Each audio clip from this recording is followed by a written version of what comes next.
C'est l'heure de votre journal sur Radio Nour présenté par Maël Manomba. Radio Nour, il est 16h.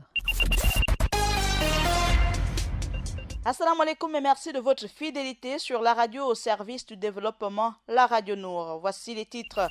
On ouvre cette édition d'information locale avec ce réaménagement du gouvernement qui enregistre l'entrée d'une dame et le retour au précédent poste pour certains. On en parle dans le développement. Privé une nouvelle fois de subventions par l'État cette année, la Compagnie nationale de navigation intérieure et internationale, la CNI, bénéficie néanmoins du soutien du gouvernement dont elle a récemment reçu un don en matériel censé la booster davantage. Et dans cette édition d'information, vous aurez l'occasion d'écouter le ministre du Transport à l'occasion de la cérémonie de remise officielle. Dans le cadre de la célébration de la 12e journée mondiale de la protection des données, la Commission nationale pour la protection des données à caractère personnel, la CNP-DCP, a organisé le 28 janvier dernier à Libreville un ensemble d'activités visant à rendre visible cette institution créée en 2011. 191, c'est en milliards de nos francs, c'est le chiffre de notre rédaction. Ensuite, Adiza Adamou nous ouvrira la page musulmane. Radio Nour, il est 16h.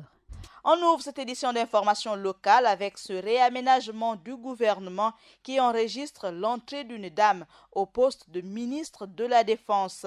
Madame Rose Christiane Osuka Raponda, promue à la très haute fonction de ministre d'État, ministre de la Défense nationale et de la sécurité du territoire, en remplacement d'Étienne Massar Kabinda Makaga. Norbert Emmanuel Tony Ondomba, ministre de l'eau, de l'énergie, de la valorisation et de l'industrialisation des ressources minières, en remplacement de Christian Magnagna, et David Badinga, l'actuel ministre du Commerce, désormais en plus en charge des petites et moyennes entreprises et petites et moyennes industries.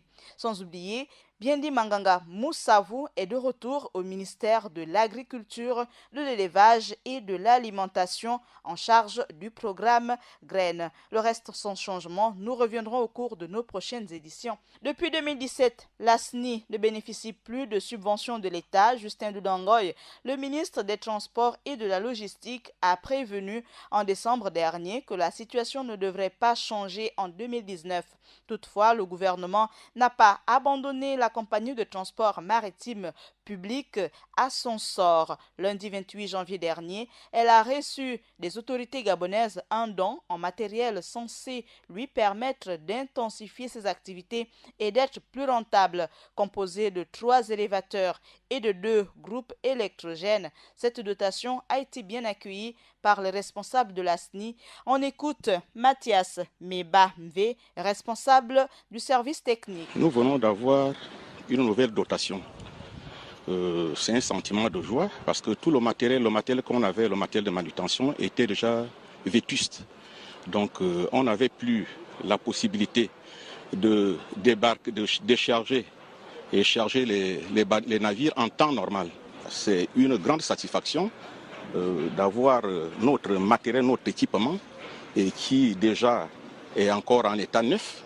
Je pense qu'avec ces moyens-là, ça va nous permettre d'accroître notre chiffre d'affaires. Ils ont avoir répondu à une sollicitation de la compagnie faite quelques mois plus tôt. L'objectif du gouvernement en mettant à disposition ce matériel à la CNI est de soutenir ses efforts en termes d'investissement. Je vous propose d'écouter le ministre des Transports et de la Logistique, Justin Doudangoy. Nous avons tenu à répondre favorablement au niveau du gouvernement à la sollicitation en matière d'investissement de la Compagnie nationale de navigation intérieure et internationale en octroyant à celle-ci 3 zisters et 3 groupes électrogènes.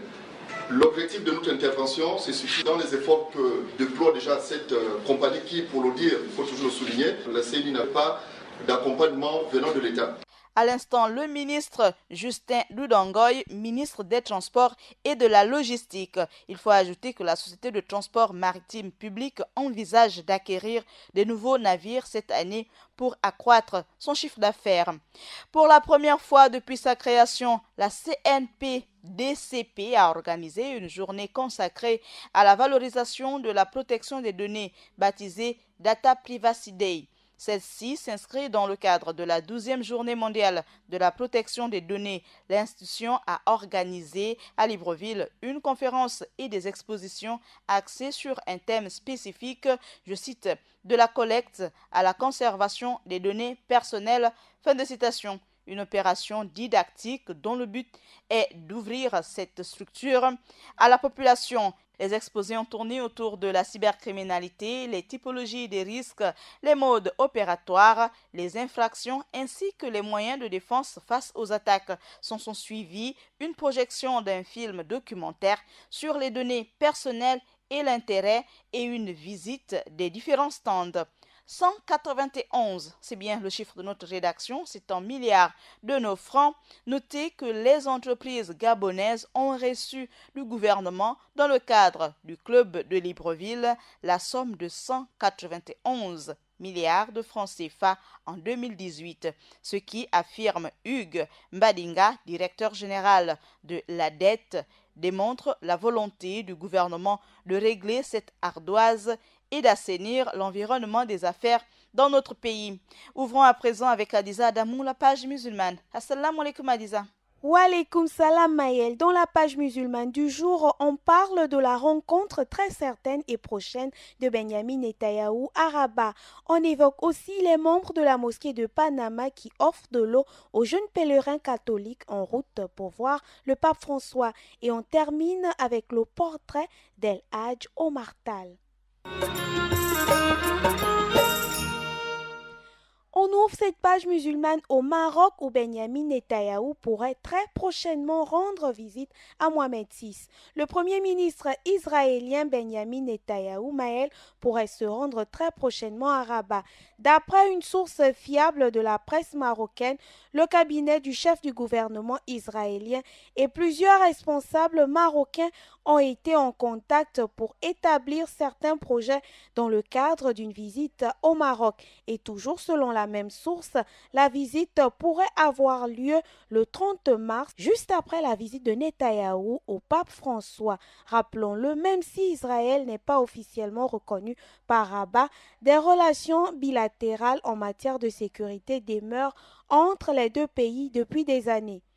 L'information du monde musulman, c'est au Panama où les membres de la mosquée de Djamma offrent de l'eau aux jeunes pèlerins catholiques en route pour voir le pape. À l'occasion des Journées mondiales de la jeunesse qui se sont déroulées du 22 au 27 janvier dernier au Panama, de jeunes pèlerins catholiques ont pu y faire une halte désaltérante qui leur a mis du baume au cœur. En effet, sur la longue route qui mène au pape François est le lieu du grand rassemblement où ces jeunes se sont exprimés. Ils ont été des centaines à s'arrêter devant la mosquée Djamma, la plus ancienne de la cité phare du Panama, après avoir été chaleureusement invités à le faire par l'imam des lieux.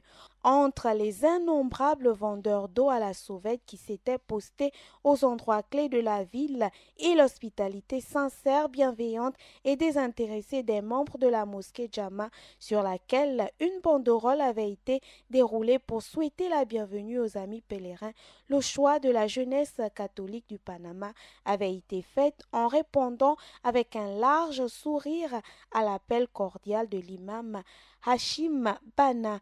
Voilà Maël, une preuve de bon climat entre les musulmans et les chrétiens de Panama. Et on ferme la page musulmane du jour avec le portrait d'El Hadj Omar Tall. Omar Tall, de son vrai nom Oumar Foutiyou Tall, est un souverain, chef de guerre et érudit musulman.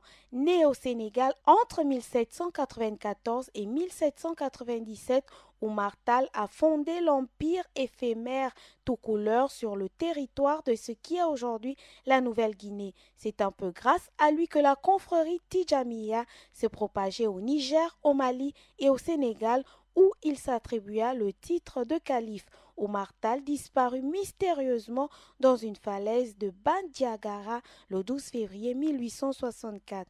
Mais on retient de lui qu'il a prêché pendant 13 ans l'islam sunnite, la jurisprudence malikite et la spiritualité de la Tijanaya. Voilà Maëlle, c'est tout pour l'actualité du monde musulman. Merci à Lisa Adamou pour toutes ces informations liées au monde musulman. Merci à Paturel Minsa du côté de la technique. On se donne rendez-vous à 16h, à 20h, à 23h ou à 8h pour l'information sur la radio.